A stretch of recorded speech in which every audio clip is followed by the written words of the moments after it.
नमस्कार दोस्तों, इन्फ्राटॉक्स के नए एपिसोड में आपका स्वागत है। तो चलिए शुरू करते हैं। पहली खबर की शुरुआत करते हैं दिल्ली से, जहां पर दोस्तों national highways authority of India के द्वारा दिल्ली के अंदर एक नई टनल ओपन कर दी गई है ट्रायल रन्स के लिए। और अगर ये सक्सेसफुल रहते हैं तो अगले कुछ ही दिनों के अंदर अंदर इसे पब्लिक यूज के लिए ओपन किया जाएगा। दोस्तों ये टनल भारत की लॉन्गेस्ट और वाइडेस्ट रोड टनल है। 8 लेन की ये टनल है जो द्वारका एक्सप्रेसवे को इंदिरा गांधी इंटरनेशनल एयरपोर्ट और NH48 से कनेक्ट करती है। इसके चलते दिल्ली गुड़गांव एक्सप्रेसवे बड़े स्केल पर डीकंजेस्ट हो पाएगा। बताया गया है कि 5.1 किलोमीटर की इसकी लेंथ है, जहां पर 3.6 किलोमीटर का मेन सेगमेंट IG एयरपोर्ट की तरफ जाता है, जबकि 1.5 किलोमीटर का एक और सेक्शन NH48 को लिंक करता है। फिलहाल 3 दिन तक इसके ट्रायल कंडक्ट किए जाएंगे और जब सक्सेसफुली कंप्लीट हो जाते हैं तो इसका इनॉग्रेशन भी होगा।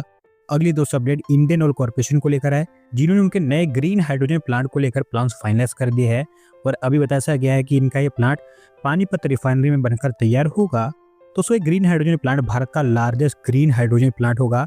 10,000 टन पर एनम की इसकी कैपेसिटी होगी और ऐसा पहली बार होगा कि Indian oil corporation green hydrogen के एरिया में काम करेगी। अभी तक इन्होंने इस एरिया में कोई काम नहीं किया है, पहली बार ये काम करेंगे। और ऐसा बताया जा रहा है कि जो भी हाइड्रोजन यहाँ पर प्रोड्यूस होगी उसका इस्तेमाल उनकी पानीपत रिफाइनरी में ऑपरेशंस के लिए करेंगे। अभी टेंडर अवार्ड किए जा चुके हैं और अगर सब कुछ प्लान के अकॉर्डिंग जाता है तो दिसंबर 2027 तक देश का सबसे बड़ा ग्रीन हाइड्रोजन प्लांट तैयार हो जाएगा।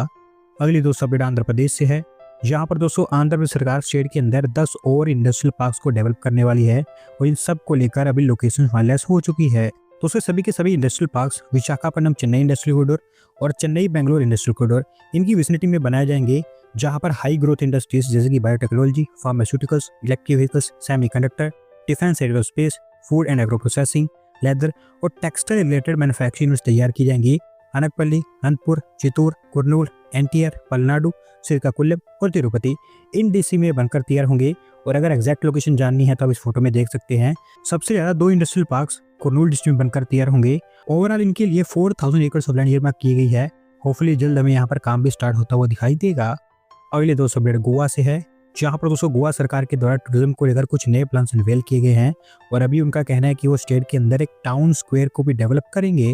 दोस्तों टाउन स्क्वायर परवोरी में डेवलप की जाएगी और ये एक वाइब्रेंट पब्लिक प्लेस होगी कम्युनिटी गैदरिंग्स के लिए, जो कि 11,000 स्क्वायर मीटर के एरिया में फैली होगी। यहाँ पर अलग अलग थीम पर बेस्ड कोर्ट सेटअप की जाएंगे, जैसे कि market court, welcome court, fountain court, movie court, heritage court, एक अशोका स्तंभ और एक क्लॉक टावर भी यहाँ पर तैयार किया जाएगा।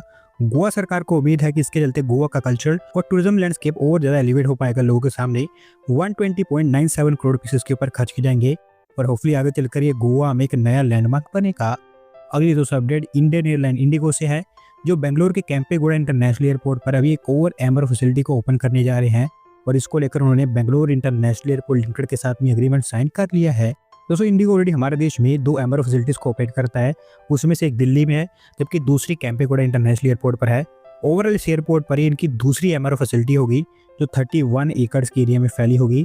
बहुत नैरो और वाइड बॉडी के एयरक्राफ्ट की यहाँ पर सर्विसिंग हो पाएगी। कंप्लीट ओवरहॉलिंग को लेकर यहाँ पर अच्छी खासी फैसिलिटीज तैयार की जाएंगी इनके द्वारा। इसके थ्रू इंडिगो की एयरक्राफ्ट की अवेलेबिलिटी, उनकी ऑपरेशनल एफिशिएंसी और टर्न अराउंड टाइम काफी ज्यादा कम हो जाएगा। और अभी क्योंकि MOU साइन हो गया है तो आप उम्मीद कर सकते हैं कि अगले कुछ ही हफ्तों के अंदर अंदर इसको लेकर काम भी स्टार्ट होगा। अगली दोस्तों फिर से अपडेट दिल्ली से है, जहां पर दोस्तों देश का पहला कमर्शियल स्केल का battery energy storage system Delhi में बनकर तैयार हो गया है और अभी इसे दिल्ली के पावर मिनिस्टर के द्वारा इनोवेट भी किया गया है।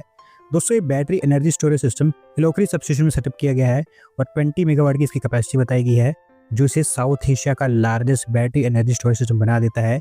BSES राजधानी पावर लिमिटेड के द्वारा इसको इंडी ग्रिड के साथ मिलकर तैयार किया गया है, जिसके चलते ग्रिड स्टेबिलिटी इंप्रूव होगी और इसके चलते पावर सप्लाई में बेहतरी आती हुई दिखाई देगी। डेली 4 घंटे तक के पावर सप्लाई कर पाएगा, 2 घंटे दिन में जबकि 2 घंटे रात में। ऑलमोस्ट आप कह सकते हैं कि 1 लाख के आसपास लोगों को इसका बेनिफिट होगा।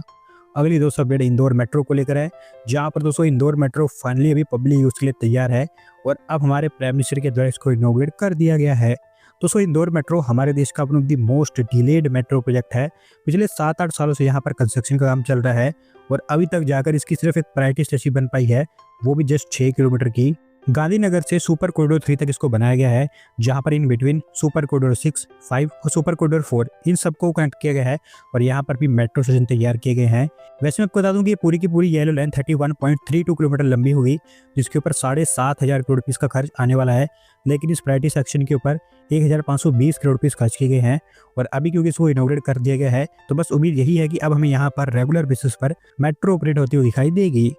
अगली दोस्तों अपडेट उत्तर प्रदेश से है, जहां पर दोस्तों यूपी सरकार के द्वारा स्मार्ट सिटी मिशन को लेकर 700 करोड़ रुपीस की एडिशनल फंडिंग अप्रूव कर दी गई है और ये पैसा वो स्टेट की 7 सिटीज के बीच में डिस्ट्रीब्यूट करेंगे।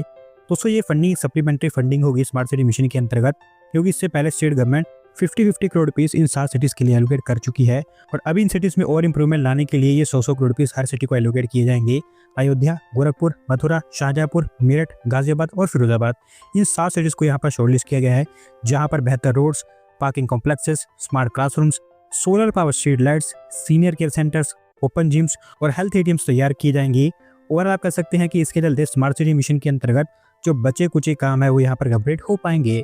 अगली दोस्तों अपडेट बिहार से है, जहाँ पर दोस्तों हमारे प्राइम मिनिस्टर के द्वारा बिहार के अंदर भी मल्टीपल प्रोजेक्ट्स को लॉन्च किया गया है और इसके चलते बिहार के रोड, रेल और पावर सेक्टर में आपको बड़ी इंप्रूवमेंट आती हुई दिखाई देगी।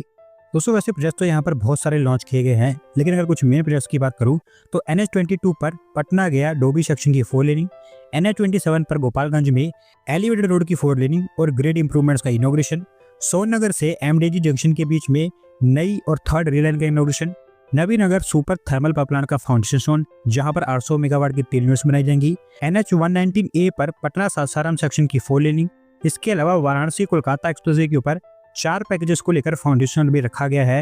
इसके दोस्तों और भी बहुत सारे प्रोजेक्ट्स यहाँ पर हमारे प्राइम मिनिस्टर के द्वारा लॉन्च किए गए हैं अलग अलग सेक्टर्स में, जहां पर कुल मिलाकर 48,520 करोड़ रुपीस खर्च किए जा रहे हैं।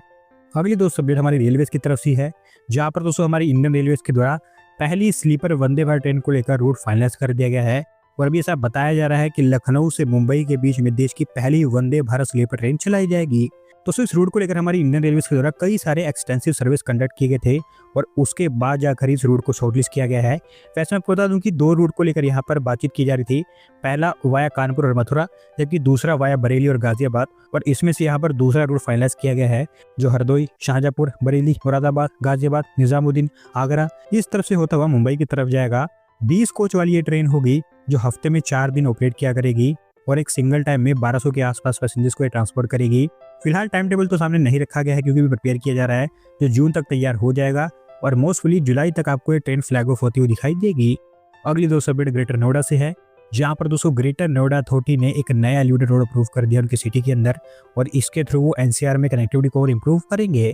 दोस्तों ये एलिवेटेड रोड 4 किलोमीटर लंबा होगा जो सेक्टर 4 को दिल्ली मेरठ एक्सप्रेसवे से जुड़ेगा। इन बिटवीन शाहबेरी के अर्बन क्लस्टर और क्रॉसिंग रिपब्लिक के ऊपर से पास होगा।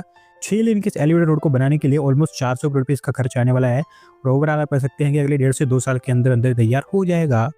अगली दोस्तों एक सिमिलर से अपडेट हैदराबाद से है, जहां पर दोस्तों ग्रेटर हैदराबाद म्युनिसिपल कॉर्पोरेशन के द्वारा 2 नए फ्लाईओवर्स और एक अंडरपास का प्लान अप्रूव कर दिया गया है SCT प्रोग्राम के अंतर्गत और इन तीनों को लेकर अभी प्लान तैयार हो गए हैं। दोस्तों एक फ्लाईओवर तो 2 लेन का यूनि डायरेक्शनल फ्लाईओवर होगा NFCL जंक्शन पर, दूसरा फ्लाईओवर एक 3 लेन का यूनि डायरेक्शनल फ्लाईओवर होगा TV9 जंक्शन पर, जबकि जो अंडरपास होगा वो भी 2 लेन का यूनि डायरेक्शनल होगा और वो भी TV9 जंक्शन पर ही तैयार किया जाएगा। कुल मिलाकर तीनों के ऊपर 368 करोड़ रुपीस खर्च किए जाएंगे। फिलहाल इनको लेकर EMCC के द्वारा प्रपोजल इनवाइट कर दिए गए हैं। मोस्ट अगले कुछ ही हफ्तों के अंदर अंदर यहाँ पर टेंटिंग का काम स्टार्ट होगा। दोस्तों आज की वीडियो में बस इतना ही। अगर आप अपनी तरफ से अपडेट सबमिट करना चाहते हैं तो डिस्क्रिप्शन में दिए गए लिंक पर क्लिक करके सबमिट कर सकते हैं और अगर आज की वीडियो पसंद आई हो तो वीडियो को लाइक करें, चैनल को सब्सक्राइब करें। धन्यवाद वीडियो को देखने के लिए।